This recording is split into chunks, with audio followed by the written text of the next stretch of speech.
Okay, we're trying to figure this whole thing out because now these mics work, y'all. We got them to hopefully pick up. Um, so I decided to cook a little dope dish. We're gonna have.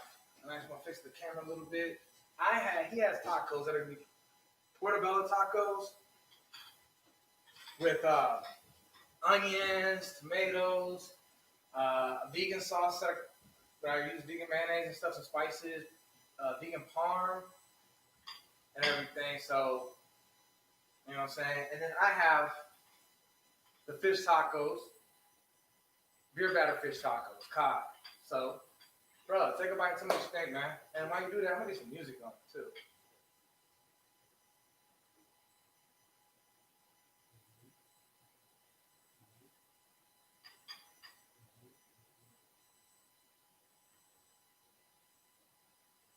Really good. I like the consistency of the mushroom, the portobello. There's like a meaty, like thickness to it.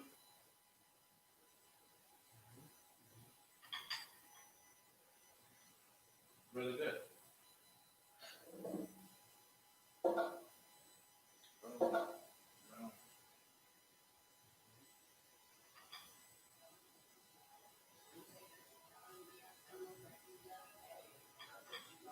So we were talking off air about something you wanted to tell everybody something that happened. What's that? You want to talk about that or not? No. Okay. Something you said you wanted, which you would have said earlier. That's all I was just trying to think. Oh no. Okay. Too polarizing. Oh no. Trying to gain fans, keep fans. Oh man. It's one day at a time, brother. You know me, man. Mm-hmm. So you really like the tacos? Yes, good. What about the vegan parm? I know you're always against vegan parm. I know you can tell some vegan, it's not bad. Right, it's good. I use that for risotto. When I make a vegan risotto. Yeah. Boom.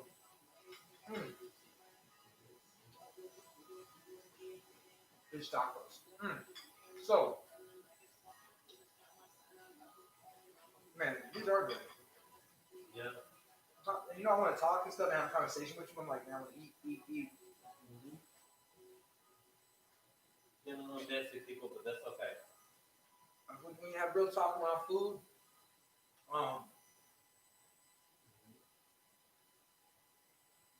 so back to Trump thing, because I mean, we can sit and talk this for days and days, and I mean, actually, let's talk about that part that you brought up earlier about Manson. Yeah. Something you told me that actually hit fucking home and makes sense. What part of the When everybody's like talking about how Manson and all that, like all the bad stuff he did, yada. And yeah, he did go kill some people himself and do some bad stuff. But the point that you made to me was, did he hold their hand and make them go shoot these people, or did they go do it themselves? they did that themselves? So it raises the question of who's really at fault. Mm-hmm. He does bear the brunt of the responsibility of carrying out these attacks or having these attacks carried out. Mm-hmm. But did he actually stab these people himself? Did he pull any triggers? No. He just gave instructions. So, Real talk. who's really at fault here? Something to think about. I mean, So yeah. it's very an unpopular opinion to say that these are solely these people's fault, not his. So. There's actually real talk on that shit. Yeah. I didn't think about it until you said that. And my whole thing with everything is, I mean, he's an idiot. Everybody should have known he was an idiot. I'm just pointing that out. Yeah. You know, shit. Hey, bro. Since we have one watching, Oh, one watcher. or maybe it's just I don't know. Maybe it's just saying I'm. But it's pretty dope. Okay, so what is the legacy that you want to leave behind as a black man in America? Oh wow. I told you this ain't no bullshit talk. I don't know. What legacy do I want to leave behind? I don't know. I have to think about that and circle back around to that, mate.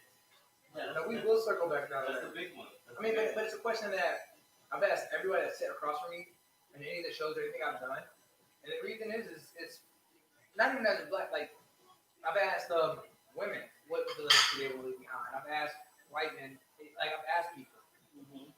But when you ask somebody, you know what I'm saying, like you, and I'll say it, black men in America, you know, it really puts, like, some people don't put thought into it.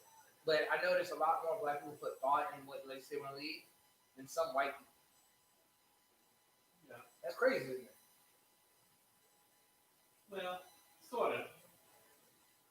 Sort of. The system is set up.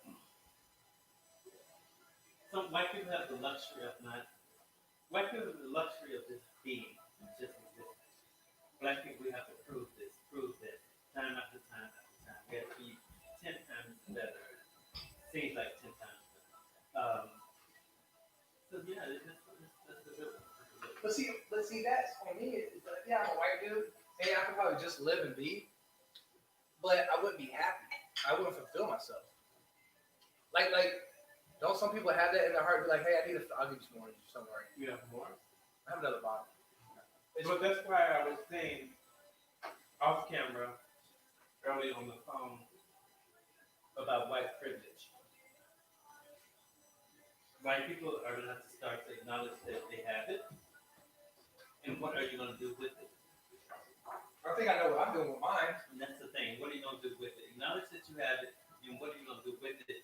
Use your powers for good, so to speak. I feel like I have just because this platform I'm building.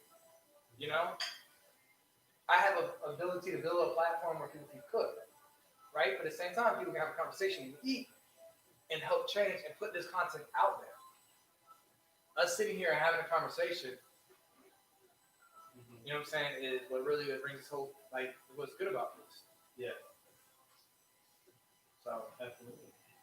On that note, so let's talk about something else. You said you're not vegan, you're vegetarian. Vegetarian. Okay. Not the E. So my question is this: is it hard? Is it expensive to be? Of course. So, but how does that work in the community, black community that's low income and all that? How can they do that if they can't buy the kind of stuff they need to buy? That's interesting. That's a good question. Because some, not to generalize, but some low-income households have multiple occupants. Mm-hmm. 2, 3, 4 kids. The mom and dad, maybe sometimes not the dad so much. Maybe the dad, maybe not the mom so much, or whatever. So that's hard to do if you're getting some type of government assistance. You don't have a certain set amount of money to spend, and so there's some thinking you have to do. It can be done, but can you do that all in 1 month's time with the assistance that you may have? Or you may not have assistance. You might have just your low income, whatever you're dealing with, money that you're working with, like that. And that can be challenging. Also, the access to grocery stores or to Whole Foods, not the store, but to Whole Foods, literally Whole Foods. The access to that can be limiting because in the areas that we live in right now, Capitol View and Pittsburgh, how many Kroger's, Publix, and restaurants, or excuse me, grocery stores are around here that you really have to venture out and get a car to drive to? There's a Kroger's that's a little bit over a mile and a half. Oh, it is? The one on Cascade? Yep, and this one on Metropolitan is about 2.5 miles. Okay. So I mean, it's not as bad. I can ride my bicycle. I ride my bicycle to that one, or I even walked all the way to that one time and walked that with my bag's full, my foot bag full for one of my radio shows. Okay, because I was about to say, so say if someone doesn't have a vehicle, how difficult could that be or not? Depending on the weather, there are a lot of factors that you have to. I mean, you see my vehicle. Yeah, the weather can be a deterrent. There you go. Because there's sometimes I wake up and I'm like, I need to go to the grocery store, and you don't always want to pay for freaking Uber and stuff, right? Or Lyft, and always ask some friends to ride. It gets old real quick. So, but the funny thing is, I had a car one time when I first moved here. But you are right. Like, you go to Whole Foods, I rode my bicycle all the way over there on the belt line, or through the city, and then on the belt line just to get to Whole Foods to get some kind of stuff I needed to get. Right. But I was specifically talking about Whole Foods. We're saying access to Whole Foods, not the store. To the whole, Yeah. whole Oh ingredient. yeah. There's two Krogers in the area, but at the same time, you go there and sometimes they don't have the kind of quality food that I'm looking for, the stuff that I'm looking for. Very nasty people. That's okay. Tacos, Very nasty. especially when they're good tacos. But yeah, it can affect low income households. Hey, bro, you got something right here. Oh my God. Not good. Yeah. Okay. But yeah, it can affect low income households in a negative way. So, what's the solution to that? I don't know.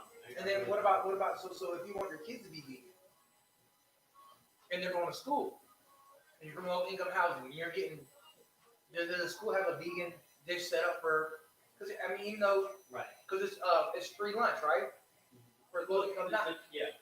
If you or reduced lunch, but what if a kid is a family's vegan? Do they have that option out there these days? It's something I don't know because I'm not in the schools. I know me and you are. It's not a thing, but right. But I will imagine that I'm sure the needle hasn't moved that much from when we were in school, but they have vegan options, but are they healthy? Like fried potatoes, or fried French fries, or whatever. I mean, they may have that option, but that's not a vegan option. Where are you option. going to get your protein from? But we talked about this before, going to a restaurant together. So let's talk about this. You go to a restaurant, say a barbecue place.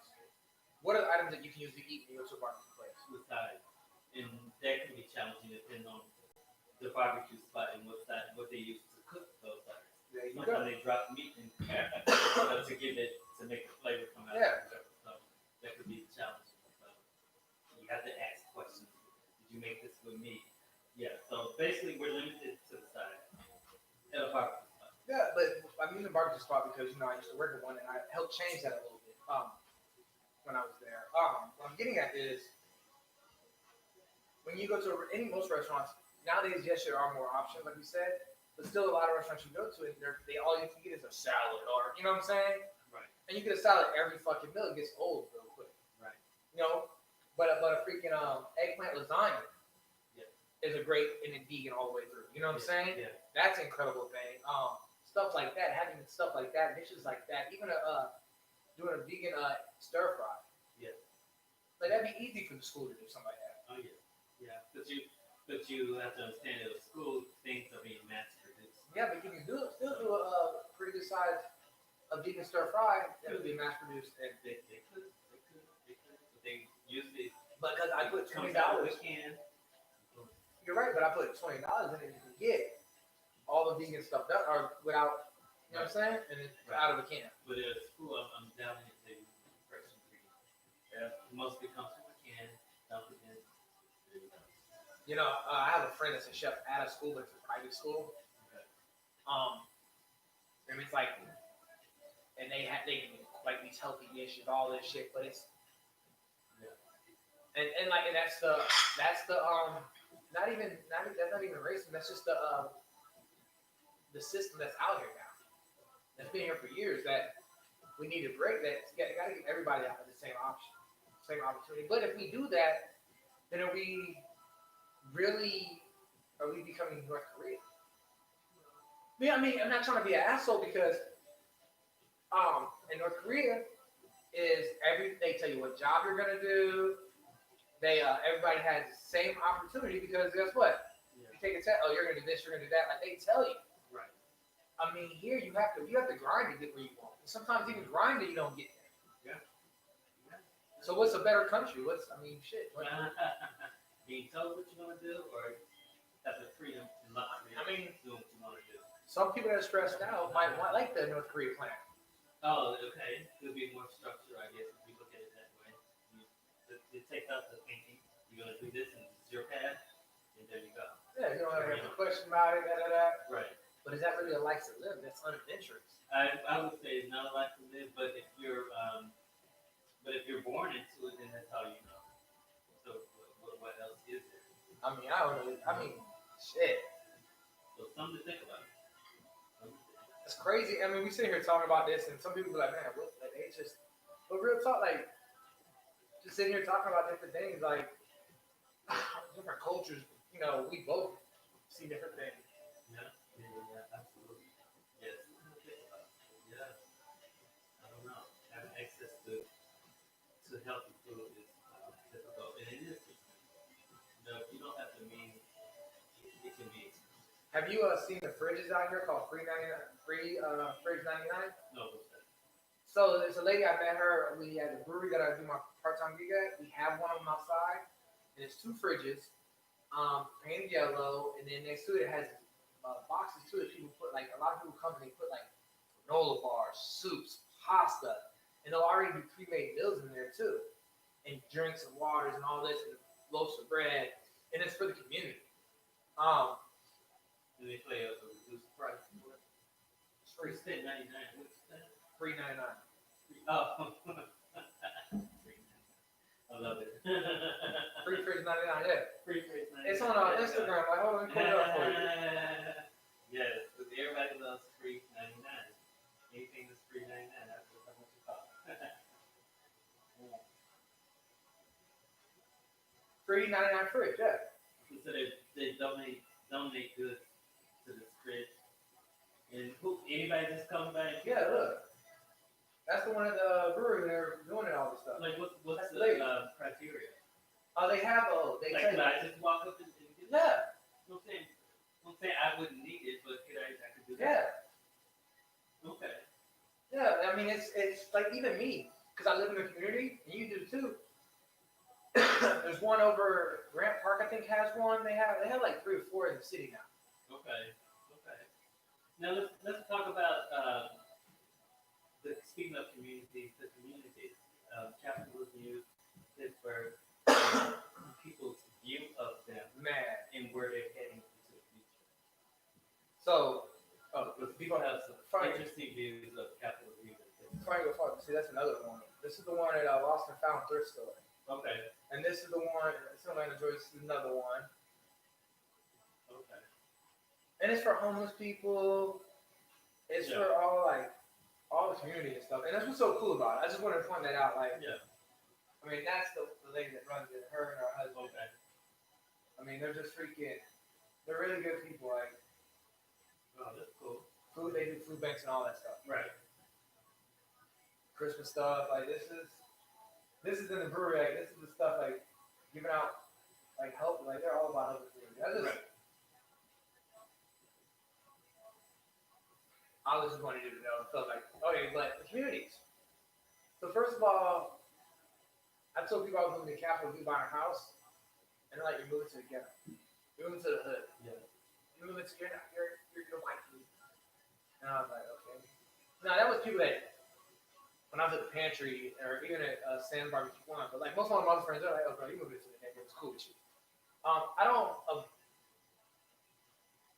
how can I say this because it's two sides of it that I look at it. What they're doing in Capitol Hill Pittsburgh neighborhood is gentrification. Absolutely. I agree with it and I don't agree with it. Yeah. I have mixed thoughts and feelings on it as well.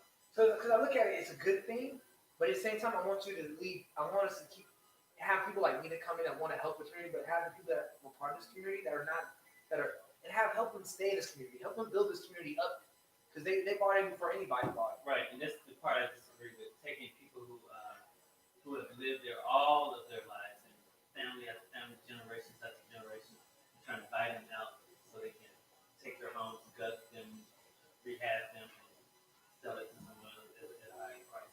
That's kind of not a good thing in a way. No, it's not. You know what I'm saying? Because they are the backbone of those communities, and you're trying to push them out to bring in new blood. And I want new blood, but I don't want to get rid of the old blood. Like, if like somebody wants to say, hey, you know what, I want to move to a house out in the suburb, I have a big yard. I'll sell you my house for $150,000, and I can go do what I want to for $100,000. You know what I'm saying? And what do you feel about people's view of these things? With like, let's just say people giving us the side eye for even wanting to move here. Like, They're idiots. you know what I'm saying? Because my thing is, people get stuck mentally. They can't see beyond what they see. Like they see something they can't see beyond it. They're like, okay, this is what this neighborhood was. And this is all it's going to be. It's Yeah. not there. And it's not true though either. And it's not true. And it's a lot of growth and things being built around in these areas. And so I don't get it. I have my neighbors that live behind me are white, and they actually moved there.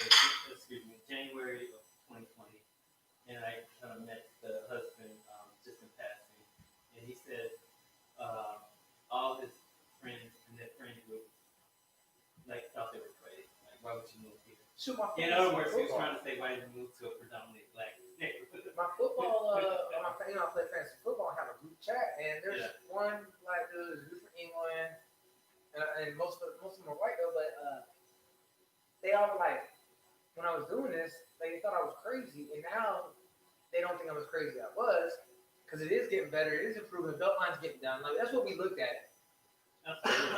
We lived in Midtown, so we saw the belt line. We saw the growth that it brings. I lived in Emmett Park. I saw the growth. Yeah.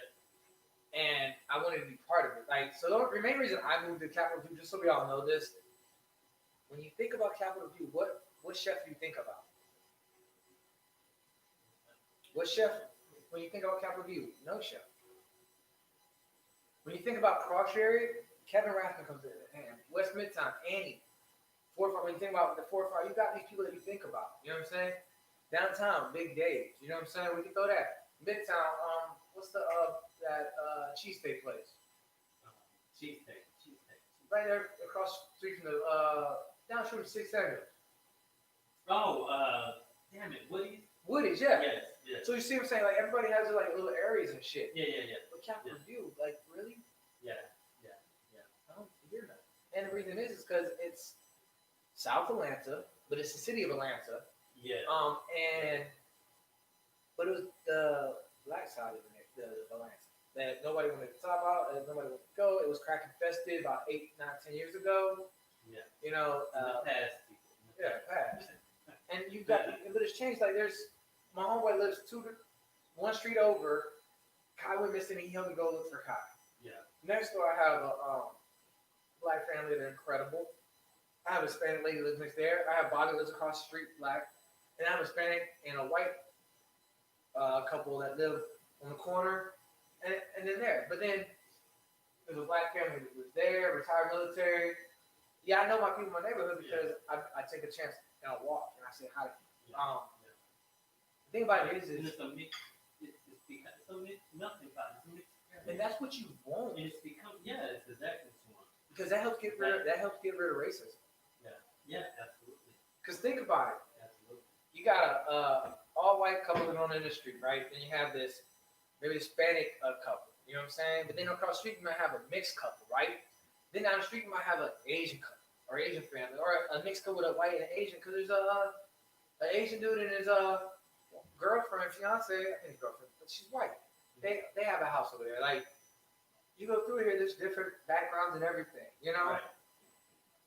And then you got the Ferguson Park right there, you know. And a lot of this stuff, people don't understand that these neighborhoods, yes, are going to change. Yes, you're going to have gentrification, even though we don't want some of the gentrification. Some of it's good, some is bad. Just about everything. You got good and bad in everything. So, what do you think about it other than the older pushing out people. Okay, that's what you agree with me. Yeah, I agree with that shit. Like, I don't think you should push people out.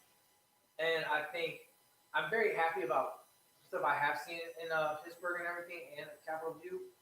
Like, there's a center that just got redid. It was I've driven by it more than once. I actually took pictures of it. Meant to be a dope ass spot for a restaurant, right? Now it's off of Metropolitan going down towards your area, past University on the right, going down where that little bakery for that factory. Okay. Right on the right, they redid the whole thing. Okay. And it's a thing for kids. Okay. A youth center. That's great. And that helps the neighborhood. Now it's keeping so many low-income families that can't get daycare, right? Can't get other things. Yeah. This community center can be helpful. Yeah, after school. Just have a place where these kids go instead of sitting on the street corner. Yeah.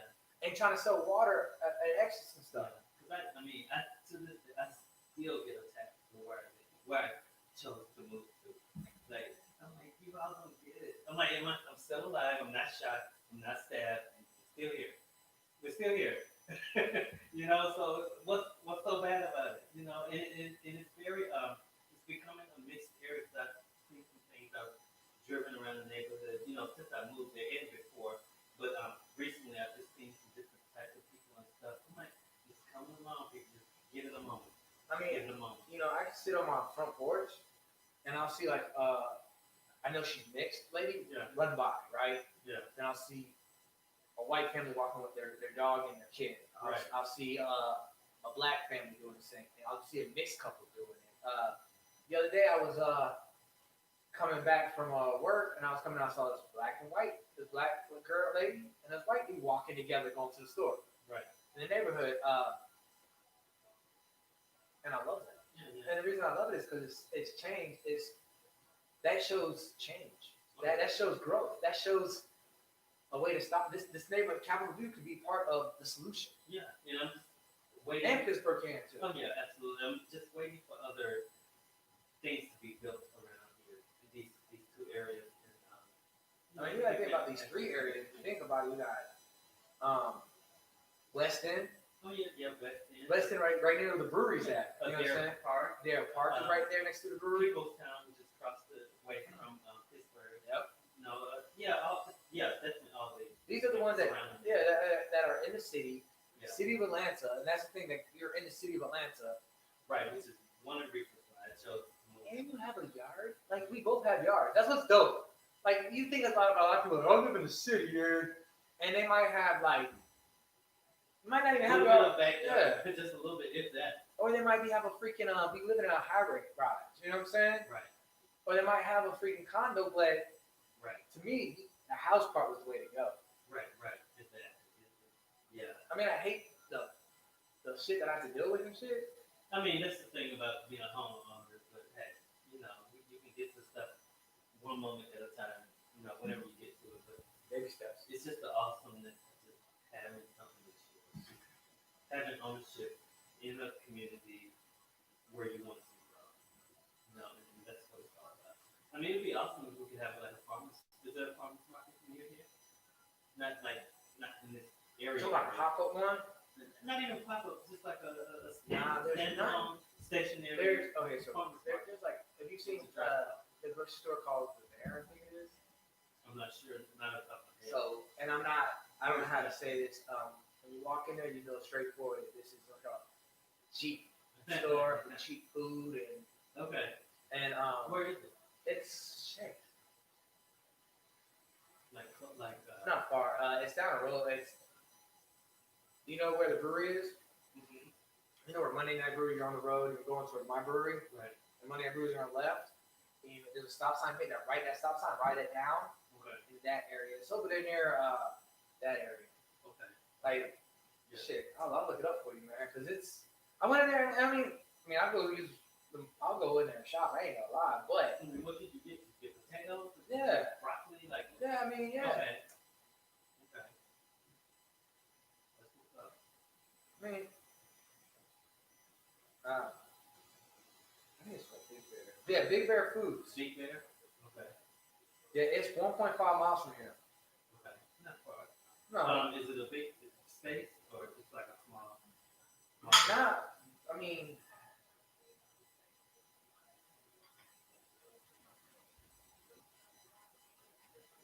okay. Okay, that's a problem. No, it's okay. But it's not like the farmer's market that's in Beef or highway. Oh, hell no. Oh, sorry, that's it loud. Not like that. Yeah, we don't have that right now around here. Yeah. But at the same time, stuff like that. Trader Joe's. That would be nice. I've been screaming about that for a minute. Like Capitol View, Pittsburgh neighborhood. I mean, even if they threw it in the Deer Park, I'd be happy with the Deer Park. Yes, Trader Joe's would be nice. I love Trader Joe's. It's one of my places that I shop at. Yes, that would be awesome. Let's think. A Publix, a Trader Joe's, and even a Target. Give me a fucking Target. Yeah. No. Why not? We need some kind of big box store like that. Yeah, it's between Walmart and Target. I would prefer Target, but fuck that. Let's go old school. Kmart, this motherfucker. I think most of them are phasing out. I'm not mistaken. Yeah, most of them are phasing out. I grew up with Kmart. Nah, A Target or a Walmart or something like that. Why not? But yeah. I mean, Yeah. we have a dollar store that way. Yo, on that note, okay, so real talk, and I heard this a long time about the ghetto, What In the about ghetto, you can find a liquor store in every corner yeah? and a dollar store. That's what they say. That's what they say. Every corner, USA. I mean, just saying. I mean, hey, no, man. And there's nothing wrong with the convenience of that. There's nothing wrong with that. If you have, late night situation going on or something like that, there's nothing wrong with that. But something more. Yeah. Something more rooted in the in these areas. Yeah, you definitely But right. it's coming. It's coming. Slowly but surely. I was trying. And then Pittsburgh yards, all that's coming along. That's gonna be good. Yeah, Yeah, when did it open? It's gonna be a mixed use development. I'm not sure because Corona has slowed a lot of it down. Who knows? Maybe later this summer, fall, maybe. Who knows? It may go into 2022.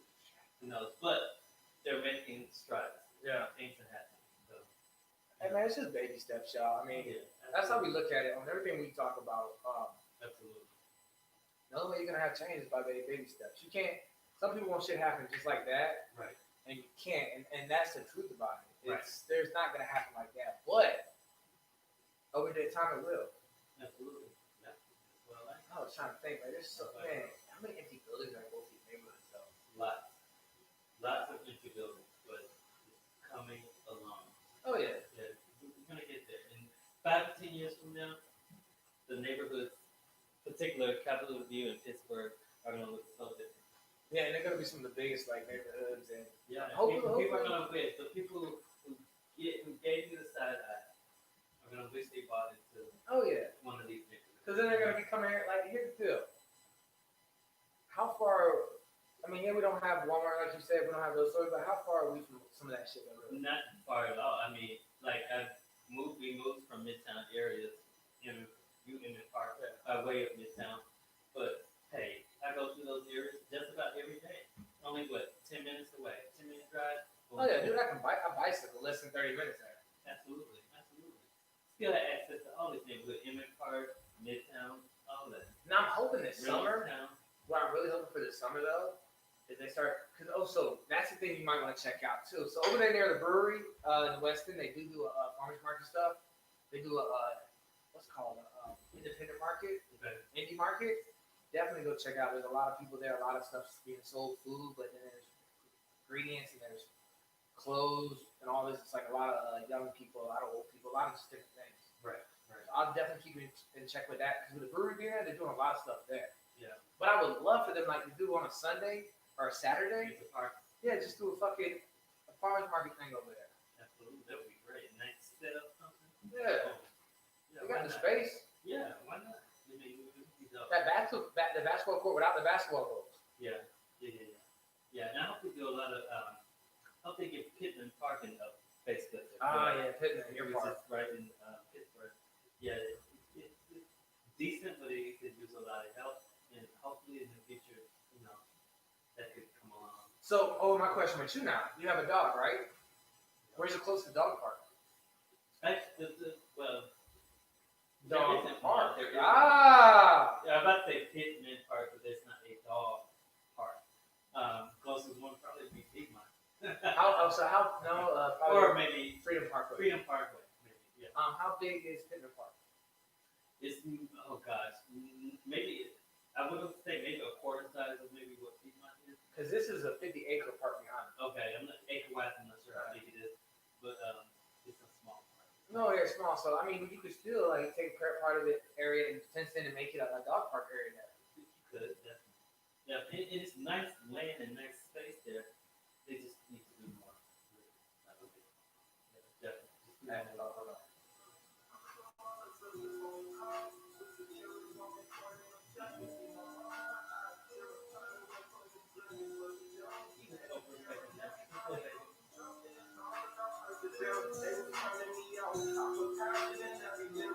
This is what we do, man. They count us out. We're gonna keep going. So,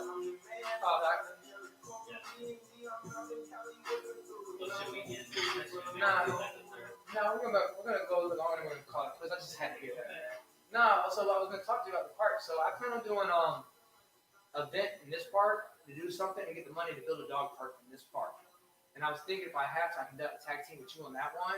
Maybe I can do an event in Pittman Park during the summer too, with a Sunday brunch show, and we can take the money we earn from that, and we can get you a dog park there.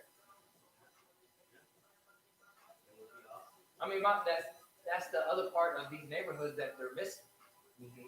is because a lot of young people, younger than me, but even people my age, they have dogs. Especially buying into this neighborhood, the belt line's incredible. You can take your dog on the belt line, yay. But where's a place where you can go take your dog off leash and let her and play with other dogs? Right. Right. Not here. Right. So that's one of the things that we on this show right now we're gonna talk about is we are gonna do that both parks in the next 2 years. I will figure this shit out, and when I say I'm gonna do something, I'll figure it out sooner or later. So, I mean, shit, That'll make it happen. a lot has happened. Yeah, it's growing. Neighborhood are growing. So that's West Atlanta. Yo, you know what I can't wait for? What's that? That belt line part that they're working on right now. Dude, that'll run all over. I'm excited for the Beltline, Pittsburgh yards. I'm excited for all going down to university, all of that. Yeah, I'm excited for all that. And I'm hoping for maybe this summer, but whatever, take your time.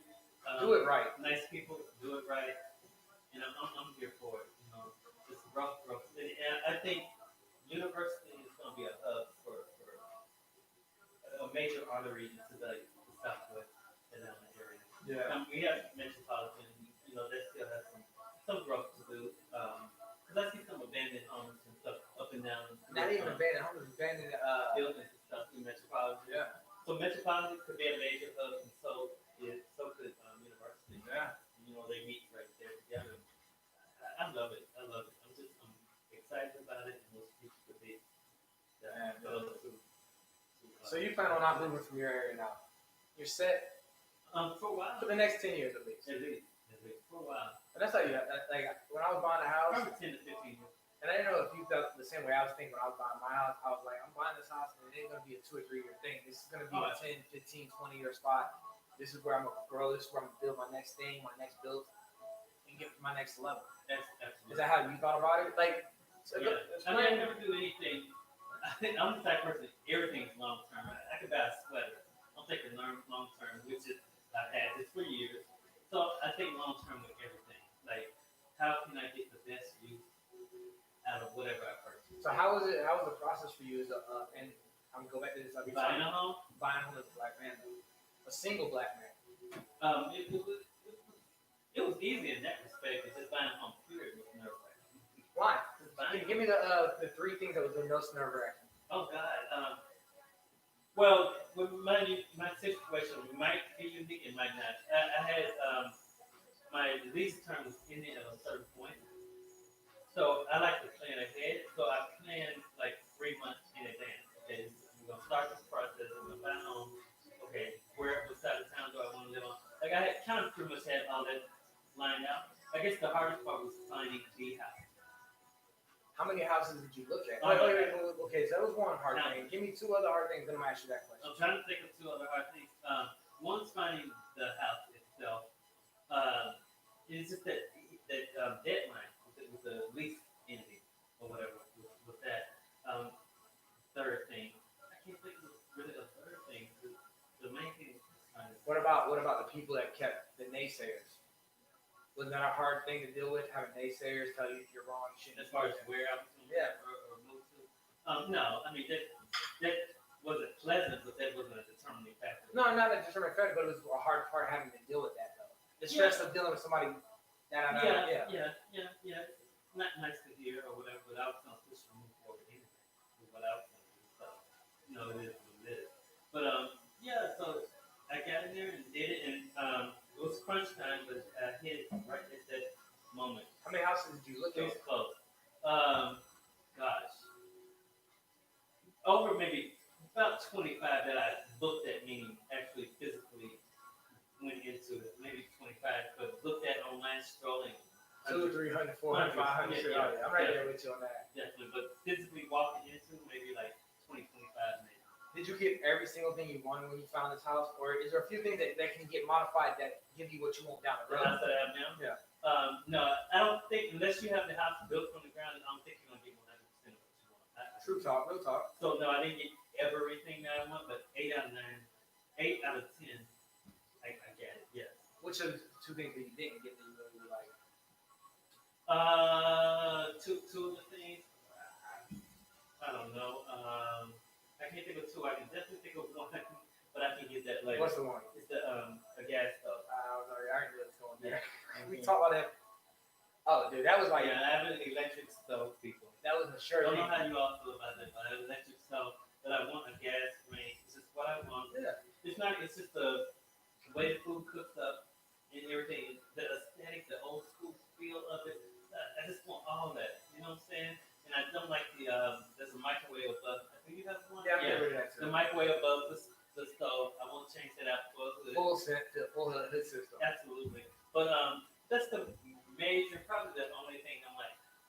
But I like everything else. But my house is practically brand new. Top to bottom, it's a 100-year-old home built in 1920. But they totally rehabbed it, gutted it. Everything's brand new. Flooring, roof, hot water heater, everything's brand new. So I just move in and be happy. This is what I did. And that's the gas, the stove. But yeah, but there are other little minor things, but everything's practically a brand new home. I feel you on that. Like, I mean, you know, mine, there's stuff that needs to be done to mine. But at the same time, like, they redid it. They did a lot of good things to my house. And I mean, it ended up being what I needed. I mean, it's like you said, like me, I want to do barn style sliding doors. I have the rails to do that. I want to redo the backyard, get it fucking organized. Absolutely. Front porch, you know. I want to do upstairs down the road. You know what I'm saying? I want to make this house, when we said 10, 15, I'm thinking 30, 40 for me on this one. Yeah. Because why not be able to walk downstairs, do my radio show, do private dinners, and go back upstairs and chill? Right, exactly. Yep. But the thing is, we're in here now. Boom. We're in these homes now, and you have the freedom to play and do whatever you want as far as the furniture and whatever like that. Like, hey, it's all yours, you know. So that's what I like about it. So your legacy. My legacy. Back to my legacy. What would I want? Because, hey, I remember we're going to cut this off. We're going to call it quits for today. Yes. But I am going to have Derek back because I'm going to talk to him about me and him doing a little show maybe once a week on YouTube. Us just sitting here talking, and I'll do additionals and have a conversation like this. Yes, absolutely. What would I want my legacy to be? Probably perseverance. I would say that. Explain. And that would be, you can go through tough times, but you can persevere, you can push through those hard times and become successful in whatever success means to you.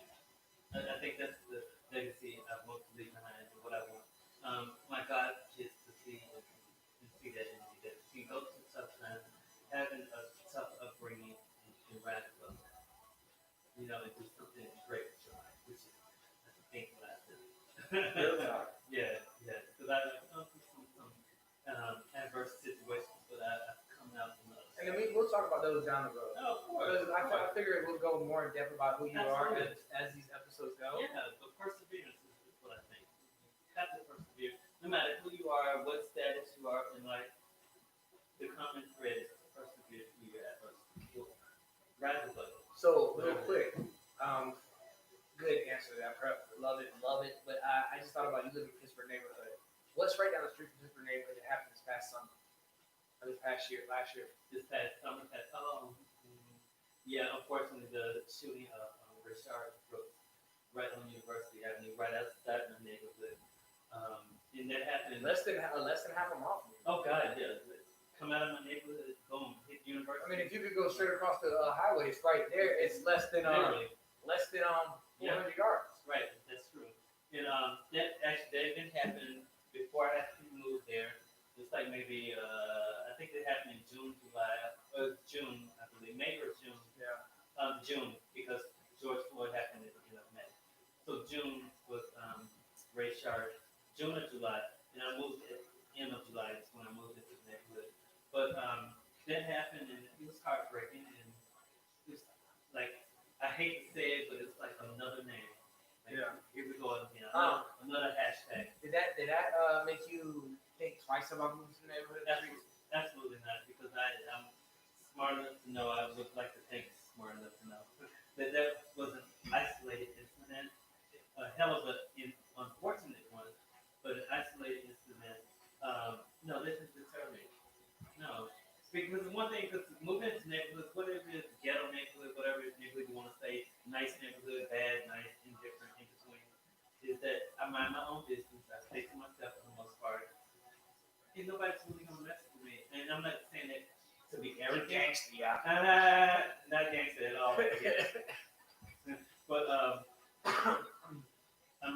own business. I carry myself a certain way and just keep it moving. It just is what it is. But no, that didn't deter me from wanting to do art. Not at all. Yeah. Yeah, not at all. And I could be a part of that, maybe hopefully to change the face of the neighborhood. To be a civilized person that's looking at, to do something good for the neighborhood, for the neighborhood. You know?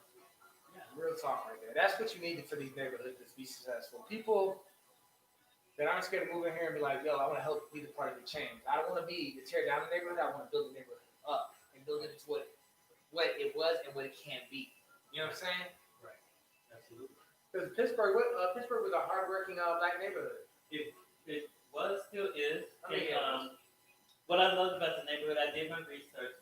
Again, I get attacked for moving there, but I did my research, and the neighborhood was established in 1863. It was literally built by slaves, literally, and I just love that I'm around the essence of that.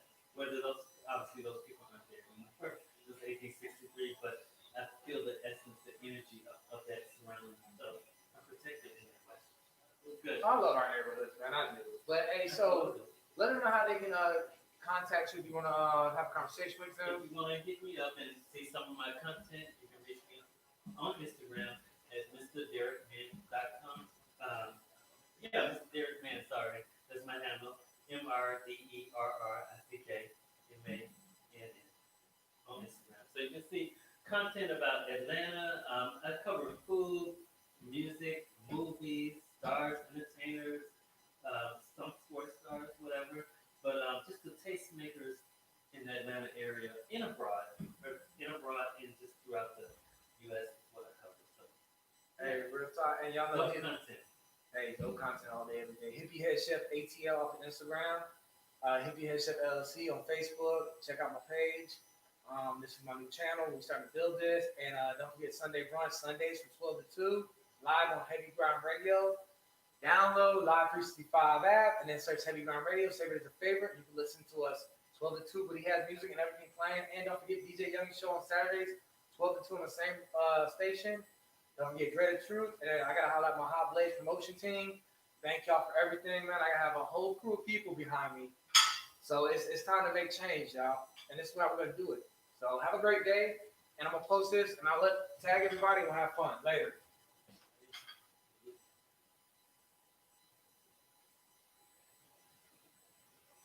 I'm learning this.